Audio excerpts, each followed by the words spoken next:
Nova Manhã. Conexão Brasília com Diego Amorim. Diego Amorim com a gente todos os dias, mais uma vez, obviamente falando sobre os desdobramentos, que ainda tem muita coisa pela frente em relação aos atos terroristas do dia 8 de janeiro. E o que você traz pra gente hoje, Diego? Bom dia, Michele, bom dia, Mauro, bom dia, ouvintes da Nova Brasil FM. Ontem a gente trouxe aqui uma série de declarações em áudio de senadores concordando e dizendo que são necessárias reações fortes ao que aconteceu no último domingo.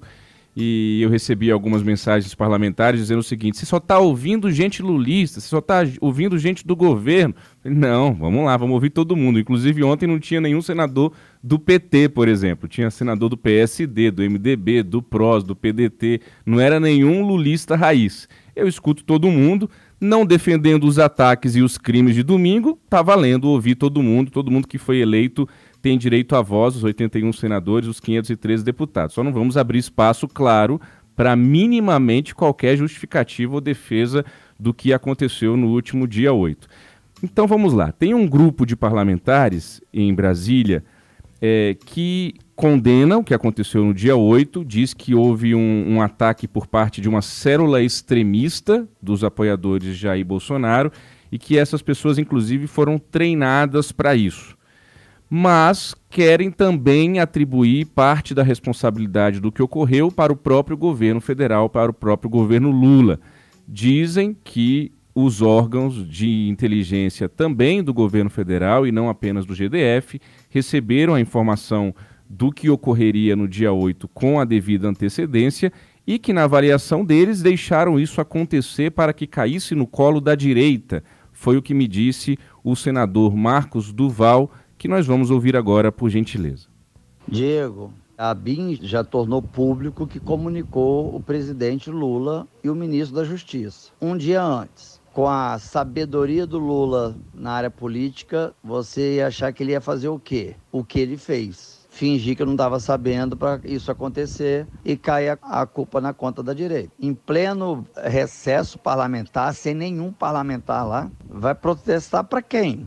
E sendo comunicado também pela Polícia Rodoviária Federal a chegada dos ônibus, comunicaram com quase 12 horas de antecedência que realmente estava chegando ônibus para poder fazer volume no protesto. E tinha células preparadas para poder fazer a entrada e quebrar. E essas células foram identificadas pela ABIN, comunicado ao governo federal, ao Lula da Silva e o ministro da Justiça e da Defesa. Deixou acontecer, caiu na conta da direita, pronto, lacrou. Essa é a opinião do senador Marcos Duval, do Podemos do Espírito Santo. Antes de fazer a minha análise e dizer quem eu ouvi sobre isso, eu quero fazer uma seguinte ponderação. Vamos fazer uma análise geral da situação? Ok, tudo bem, é válido. Agora, em nenhum momento vamos ficar tentando achar culpados quando os culpados já estão muito claros. É como se uma moça fosse estuprada e a gente ficasse dizendo: ah, mas o beco era escuro. Ah, mas não era para estar na rua naquela hora. Ah, mas estava de saia, né? Como a gente escuta muitas vezes. Não, o culpado é o estuprador, ponto. Não é o beco escuro, não é a saia, não é o horário que a moça estava na rua. Aqui, minha gente, os culpados estão muito claros. São quem invadiu os prédios e quebraram tudo, ponto. Ponto. Esses são os culpados, estão na nossa frente. Mas vamos lá, eu ouvi um presidente de partido e um ex-ministro de Estado que atuou em todos os últimos governos, hoje está sem mandato, mas continua aqui em Brasília atuando nos bastidores. E liguei para eles e perguntei: vem cá fulano, vem cá cicrano, são duas fontes importantes lideranças políticas do país. Faz algum sentido isso que a turma está dizendo, que o Lula poderia ter sabido antes, o Flávio Dino, ter deixado acontecer? Olha o que eu ouvi. Do presidente de partido, ele me disse o seguinte: Diego, sinceramente, não acredito. Primeiro porque teria que convencer muita gente em várias linhas hierárquicas a embarcar nessa. Teria que convencer o Flávio Dino, José Múcio e todos os secretários executivos e abaixo deles que receberiam essa informação e que receberiam a ordem de, vamos saber que isso vai acontecer e não vamos fazer nada. Era muita gente que estaria envolvido nisso. O que esse presidente de partido acha é que, se houve algum erro, houve um erro em acreditar que a Secretaria de Segurança Pública do DF teria a capacidade de conter esses atos, e aí isso já está sendo investigado, ou em achar que tais atos do dia 8 de janeiro não seriam tão devastadores. E aí eu escuto nos bastidores aqui em Brasília, Mauro e Michele, que até para os próprios apoiadores de Bolsonaro, a violência e o nível de depredação que foi constatado surpreendeu até mesmo essas pessoas. Eu não me surpreenderia, mas estou trazendo a informação de que essas pessoas estão dizendo que até elas se surpreenderam. Para mim não é nenhuma surpresa o que aconteceu. A segunda pessoa que eu ouvi me disse: Diego, não faz sentido, porque o Flávio Dino sai desgastado, o José Múcio sai desgastado, a Polícia Federal sai desgastada, não faria muito sentido, você estimularia mais coisas como essa acontecerem, como a gente está vendo, um sinal de alerta ligado agora a todo instante, e a frase foi muito boa, ele me disse: Diego, esse não é o tipo de pólvora que se acende para tentar apagar fogo depois. O risco é muito grande, porque é muita gente maluca.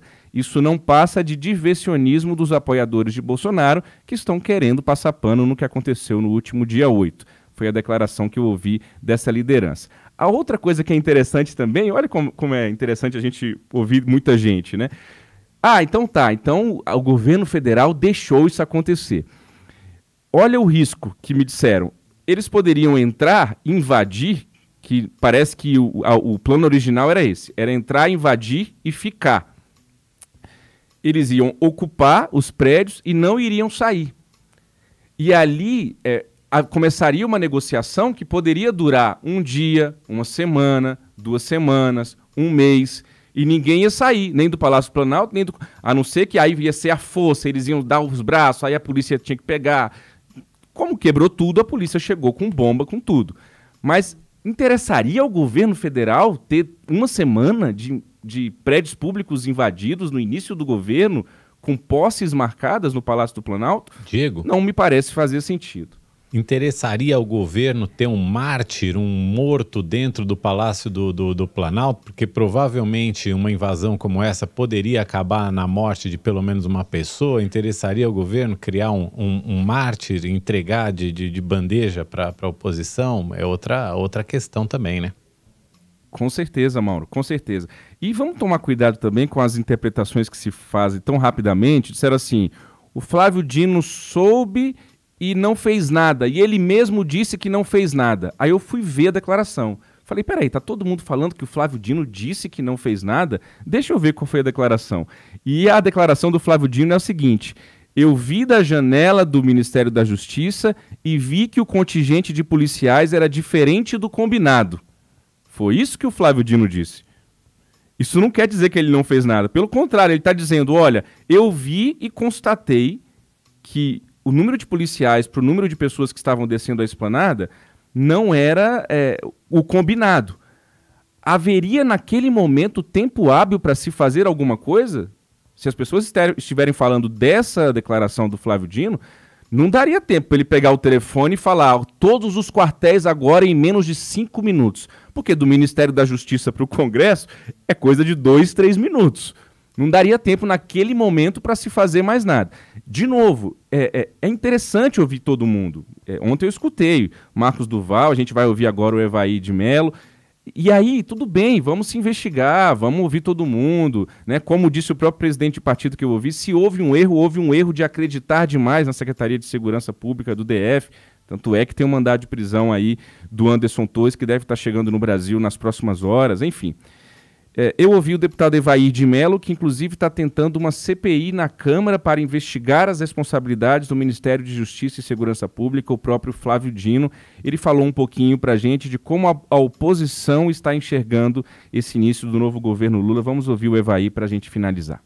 Olá, ouvintes da Nova Brasil. Tudo o que a oposição ao atual governo quer é que nós possamos voltar na linha de crescimento do governo anterior. Nós conseguimos superar os piores momentos da pandemia e restabelecer dias de juro mais barato, da menor inflação, e começamos com a curva de crescimento do emprego realmente impressionante. Tudo isso foi prejudicado pela parcialidade do judiciário durante o processo eleitoral e após as eleições, Agravaram tudo isso as atrapalhadas do governo eleito já na equipe de transição. Saímos de poucos, fomos para 37 ministérios, não tem uma espinha do governo, o governo não sabe de onde veio e não sabe para onde vai. Tudo que nós queremos é que os ministros comecem a trabalhar, que o governo possa alinhar o seu planejamento, que o judiciário possa realmente trabalhar sendo imparcial e assim as instituições possam cumprir o seu papel com a independência, mas com a normalidade que o Brasil precisa e merece. Muito bem, esse foi o deputado Evair de Mello, ele que é do Espírito Santo também, assim como o Marcos Duval. Mauro, Michele, eu queria só finalizar, antes disso tem um comentário aqui no nosso chat dizendo... Diego, a questão são os mandantes, façam-me o favor. Não disse nada diferente disso, é isso mesmo. Essa turma que está sendo presa aí são os soldados, digamos assim, também precisam ser punidos e presos, mas a busca é pelos mandantes, sim. Queria só trazer um bastidor da invasão de domingo. Ontem eu ouvi uma pessoa que estava dentro do Congresso Nacional no domingo, eu não vi essa informação em outro lugar, e disse que os manifestantes, quando entraram no Senado, no Salão Azul, gritavam pelo gabinete da Simone Tebet. Onde está o gabinete da Simone Tebet? Onde está o gabinete da Simone Tebet? E não acharam, porque é difícil para dedéu. Ali no Senado, até nós jornalistas que estamos lá todos os dias, não conseguimos achar com facilidade os gabinetes. São muitos corredores, tem alguns que ficam na torre, né? Talvez os invasores não sabiam disso, mas não encontraram o gabinete da Simone Tebet, mas entraram querendo o gabinete da senadora, e aí... mais fácil o caminho, o plenário, que é fácil de achar, e a presidência do Senado, que fica em frente ali, basicamente em frente à entrada do plenário do Senado. Mas eles foram na galeria de ex-presidentes do Senado e rasgaram somente o quadro do ex-presidente do Senado, Rames Tebet, falecido, pai da senadora Simone Tebet. E aí eu soube que a senadora teve essa informação, senadora não, agora ministra do Planejamento, senadora que acabou apoiando o Lula no segundo turno, hoje é a ministra do Planejamento.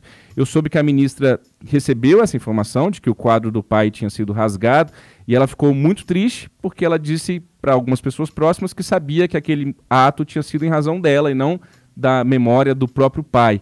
Mas já está sendo restaurado, estava sendo restaurado ontem à tarde, acredito que de ontem para hoje o Senado já esteja resolvendo essa questão do quadro do Rames Tebet na galeria de ex-presidentes do Senado. Mauro, Michele. Diego Amorim, com Conexão Brasília, diariamente aqui no Nova Manhã. Diego, obrigado por hoje, boa quinta, até amanhã. Para nós, um abraço. Valeu. Nova Manhã. Conexão Brasília com Diego Amorim.